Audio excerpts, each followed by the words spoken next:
మీరు ఎక్కువ గట్టిగా మాట్లాడిన తర్వాత గాని, గట్టిగా పార్టీలో అరిచిన తర్వాత గాని, పార్టీలో బాగా ఎంజాయ్ చేసిన తర్వాత, మీ వాయిస్‌లో చేంజెస్ గమనిస్తున్నారా? మీ వాయిస్ లాస్ అవినట్టు మీరు అబ్జర్వ్ చేస్తున్నారా? మీ వాయిస్ ఏమైనా లాస్ అయిందా? Let's know about it. Let's go to topic.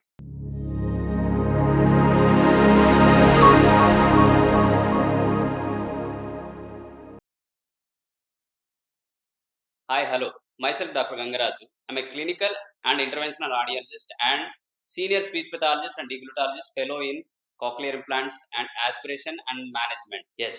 ఇది అందరిలో చాలా మంది అని అంటారు. సార్ నేను రాత్రి పార్టీకి వచ్చినా, డీజే పార్టీకి వచ్చినాను, లేకపోతే నేను ఎక్కడికో పార్టీ వెళ్ళి జరిగింది సార్. నేను చాలా గట్టిగా అరిచినా, ఆ తర్వాత నా వాయిస్ అస్సలు రావట్లేదండి. చాలా నొప్పిగా ఉందండి అని అన్నాడు. ఎందుకు ఇలా జరుగుతుంది? ఎందుకు అనంటే, మన బాడీ అనేటువంటి నిర్మాణాలు వాటి యొక్క నిర్దిష్టమైనటువంటి నార్మల్ రేంజ్‌ని కలిగి ఉంటాయి. అంటే గనుక వాటి యొక్క పరిధిని కలిగి ఉంటాయి. వాటి పరిధిని దాటి ఏవైనా గాని వాటిని ఉపయోగించినప్పుడు ఏమైతాయంటే వాటిల్లో వాటి యొక్క ఫంక్షనింగ్‌లో వాటి యొక్క పనితీరులో లోపాలు ఏర్పడతాయన్నట్టు. అంటే గట్టిగా అరవడం వల్ల ఈ మనకేమైతాయంటే వోకల్ అబ్యూజ్ జరిగి వోకల్ అబ్యూజ్ అంటే ఏంటి అనంటే గనక వోకల్ కార్డ్‌కి తన పరిధికి మించి ఎక్కువ ఉపయోగించడం వల్ల ఏమైద్దంటే ఫాటిగ్‌లోకెళ్ళిపోవడం జరుగుతుంది. ఒక్కోసారి ఫంక్షనల్ అఫోనియా లాగా మారొచ్చు. లేకపోతే అఫోనియా లాగా ఉండొచ్చు. లేకపోతే కొంతమందిలో అసలు మేము చాలా నొప్పిగా ఉంటుంది అని అనొచ్చు. మూవ్‌మెంట్ కూడా ఒక్కోసారి ఆ ఫంక్షన్ అప్పటికప్పుడు అక్యూట్‌గా అయ్యేదానికి కూడా అవకాశం ఉంటుంది. ఎందుకు అననంటే గనక దాని పరిధికి మించి వాడినప్పుడు ఆ వోకల్ కార్డ్స్ అనేటువంటివి ఈ విధమైనటువంటి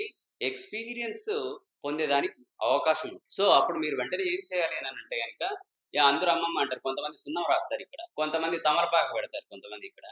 కొంతమంది ఏం చేస్తారంటే వచ్చి రాగానే అందరూ ఎలా అయిపోతుందంటే వేడి నీళ్ళు తాగితే సరిపోతుందని చెప్పేసి వేడి నీళ్ళు తీసుకుంటారు. కొంతమంది దాంట్లో ఇంకా ఏవేవో కలిపేస్తారు. నిమ్మరసం అది ఇది కలిపేస్తారు.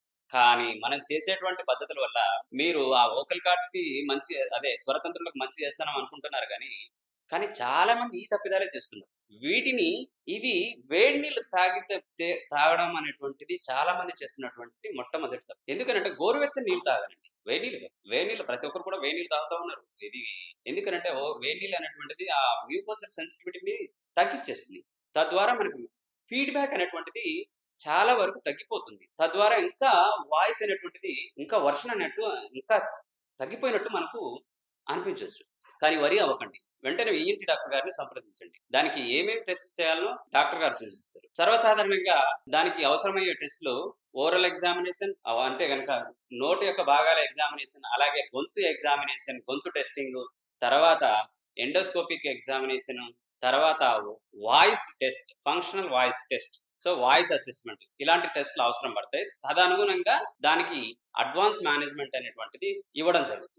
మా ఏషియన్ ఈఎన్‌టీ కేర్ సెంటర్‌లో ఏంటి అనంటే గనక ప్రతి ప్రతి దానికి ఒక స్పెషలిస్ట్ ఉన్నారు. మేమేంటి అనంటే గనక ఆ వాయిస్‌కి పర్టిక్యులర్‌గా సంబంధించి వాయిస్ ల్యాబ్‌లో ప్రత్యేక నిర్మాణంలో నిర్మించబడినటువంటి ఒక ల్యాబ్‌లో తీసుకెళ్ళేసేసి వాయిస్ శాంపుల్‌ని తీసుకొని, ఆ వాయిస్ శాంపుల్‌ని అనలైజ్ చేయడం జరుగుతుంది. అంటే వాయిస్ టెస్ట్ తరోగా చాలా దాదాపు ఒక 45 మినిట్స్ నుండి ఒక గంట వరకు ఆ వాయిస్ థరోగా ఎగ్జామినేషన్ జరగడం జరుగుతుందన్నట్టు. బేస్డ్ ఆన్ దట్ రిజల్ట్ ఒక నిర్దిష్టమైనటువంటి థెరపీ ప్లాన్స్ ఉంటాయి. కొంతమందికి అక్యూట్‌గా మెడిసిన్స్‌తోని పోయేదానికి అవసరం ఉన్నప్పుడు మా ఈఎన్‌టీ డాక్టర్ గారు మీకు ఆ మెడిసిన్స్ కొంతమందికి మెడిసిన్ ఇచ్చేసేసి పోయినప్పటికి మళ్ళీ వాళ్ళకి వాయిస్ థెరపీ అవసరం పడకపోవచ్చు. కొంతమందికి వాయిస్ థెరపీ చేసుకోవాల్సి ఉంటుంది. కొంతమందికి వెంటనే అది తగ్గిపోయేదానికి ఛాన్సెస్ ఉంటది. కొంతమందికి వాళ్ళకి కంపల్సరీ వాయిస్ థెరపీ తీసుకున్న తర్వాతనే అయ్యేదానికి అవకాశం ఉండేది. సో, కాబట్టి డోంట్ ఇగ్నోర్ ఇట్. ఇలాంటి సమస్యలు మీకు చిన్నగా ఉన్నా, పెద్దగా ఉన్నా, ఎంత లెవెల్‌లో ఎంత సివియారిటీలో ఉన్నా come we are there for you. Asian ENT care. మీకోసం మేమున్నాం ఇక్కడ. Asian ENT care. Thank you.